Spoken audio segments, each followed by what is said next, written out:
Hi friends, அனைவருக்கும் வணக்கம். இந்த வீடியோவில் நம்ம என்ன பார்க்க போகிறோம் அப்படின்னா, ஜனவரி மாதத்தில் 9 மற்றும் 10ஆம் தேதிகளுக்குண்டான கரண்ட் அஃபேர்ஸ் தான். வீடியோக்குள்ளே போகிறதுக்கு முன்னாடி உங்ககிட்ட 2 கொஷின் கேட்குறேன். ஸோ அதுக்கு ஆன்சரை கமெண்ட்டில் தெரியப்படுத்துங்க. முதல் வினா என்ன அப்படின்னா, இந்தியாவோட வெளியுறவுத்துறை அமைச்சர் இருக்கார்ல, அவருடைய பெயர் என்ன அப்படிங்கிறத கமெண்ட்டில் சொல்லுங்கள். இரண்டாவது வினா, இந்தியாவோட மத்திய வர்த்தக மற்றும் தொழில்துறை அமைச்சர் யார் அப்படின்னு கமெண்ட்டில் சொல்லுங்கள். ஓகேங்களா? ஸோ 2 அமைச்சரோட பேரையும் கமெண்ட்டில் பண்ணிடுங்க.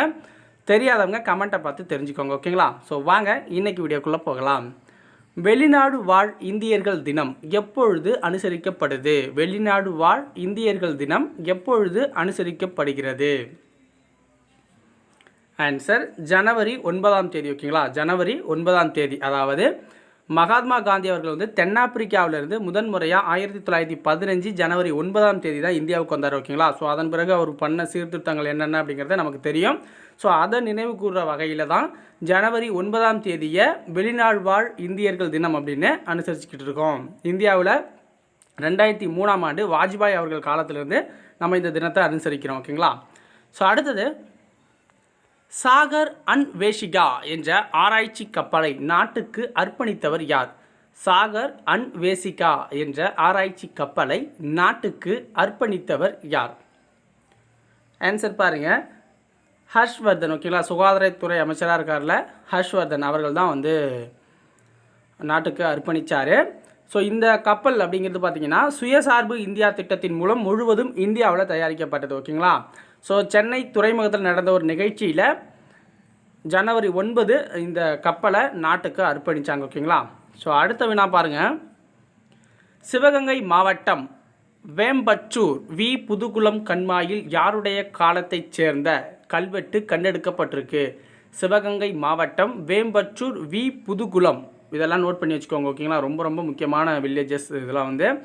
கண்மாயில் யாருடைய காலத்தை சேர்ந்த கல்வெட்டு வந்து கண்டெடுக்கப்பட்டிருக்கு அப்படின்னு பார்த்தீங்கன்னா, பாண்டியர்களுடைய கல்வெட்டு வந்து கிடைச்சிருக்கு. ஓகேங்களா? பாண்டியர்கள், அதாவது கிபி 12 மற்றும் 13ஆம் நூற்றாண்டில் இருந்த அந்த பாண்டியர்களோட கல்வெட்டுக்கள் கிடைச்சிருக்கு.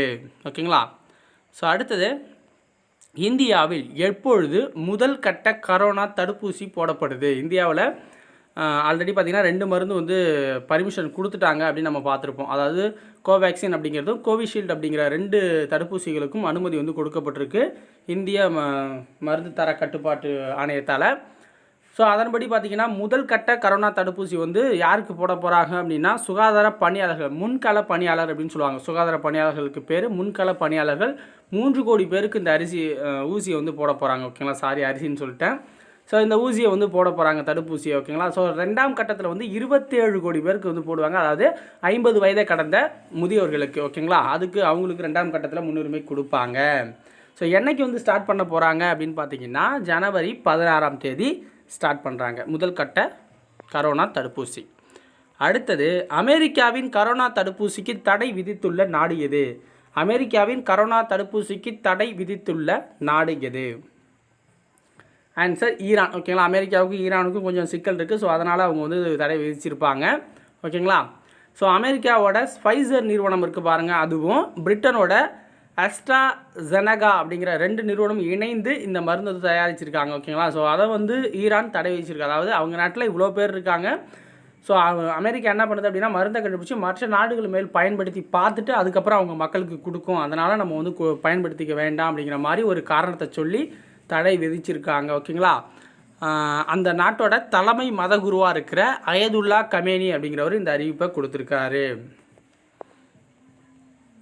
ஐநா பாதுகாப்பு கவுன்சிலில் எத்தனை குழுக்களுக்கு இந்தியா தலைமை வகிக்குது? ஸோ சமீபத்தில் தான் வந்து நிரந்தரமற்ற உறுப்பினராக பாதுகாப்பு கவுன்சிலில் இந்தியா சேர்ந்துச்சு. அதோட பதவிக்காலம் 2 வருஷம். ஓகேங்களா? ஸோ அதன்படி பார்த்திங்கன்னா ஐநா பாதுகாப்பு கவுன்சிலில் 3 குழுக்களுக்கு இப்போ வந்து இந்தியா தலைமை வகிக்குது. துணை அமைப்புகள் அப்படின்னு சொல்லலாம் இதெல்லாம். அது என்னென்ன அப்படின்னு பார்த்தீங்கன்னா, தலிபான்.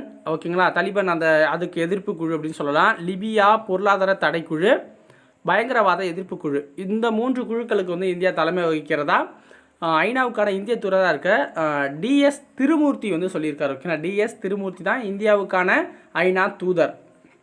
அடுத்தது, கானா அதிபராக பொறுப்பேற்று கொண்டவர் யார்? கானா அதிபராக பொறுப்பேற்று கொண்டவர் யார் அப்படின்னு பார்த்தீங்கன்னா, நானா அகுபே அடோ அப்படிங்கிறவர் தான். நானா அகுபோ அடோ அப்படிங்கிறவர் தான் 2வது முறையாக கானாவோட அதிபராக தேர்ந்தெடுக்கப்பட்டிருக்காரு. அடுத்தது, இந்தியாவிற்கு ஜப்பான் எத்தனை கோடி ரூபாய் கடன் உதவி செய்ய ஒப்பந்தம் மேற்கொண்டுள்ளது? இந்தியாவிற்கு ஜப்பான் எத்தனை கோடி ரூபாய் கடன் உதவி செய்ய ஒப்பந்தம் போட்டிருக்கு அப்படின்னா 2113 கோடி 2113 கோடி ரூபாய் ஒப்பந்தம் வந்து போட்டிருக்காங்க. ஸோ ஒப்பந்தம் கிடையாது, ஒரு கடனுக்காக அந்த பத்திரங்கள் பரிமாறப்பட்டிருக்கு அப்படின்னு சொல்லியிருக்காங்க. ஓகேங்களா?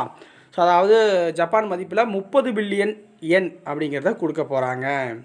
ஸோ சமூக பாதுகாப்பிற்கான ஆதரவு கடன் என்ற உடன்படிக்கையை இந்திய அரசின் பொருளாதார விவகாரங்கள் துறையின் கூடுதல் செயலாளர் டாக்டர் CS மொஹபத்ரா, இந்தியாவுக்கான ஜப்பான் தூதர் சுசுகி சதோஷி ஆகியோர் பரிமாறிக்கொண்டாங்க அப்படின்னு சொல்லியிருக்காங்க. ஓகேங்களா? ஸோ இதோட இன்னும் 9 மற்றும் 10ஆம் தேதியோட கண்டென்ட் வந்து கம்ப்ளீட் ஆகுது. ஸோ இந்த வீடியோ உங்களுக்கு பிடிச்சிருக்கும் அப்படின்னு நம்புகிறேன். ஸோ அடுத்தடுத்த வீடியோக்கள் தொடர்ந்து போட எங்களுக்கு தேவையானது நீங்கள் ஒரு லைக் பண்ணிடுங்க, இந்த வீடியோவுக்கு ஷேர் பண்ணி உங்கள் நண்பர்களுக்கு தெரியப்படுத்துங்க. ப்ளஸ் சப்ஸ்கிரைப் பண்ணலை அப்படின்னா சப்ஸ்கிரைப் பண்ணி வச்சுக்கோங்க.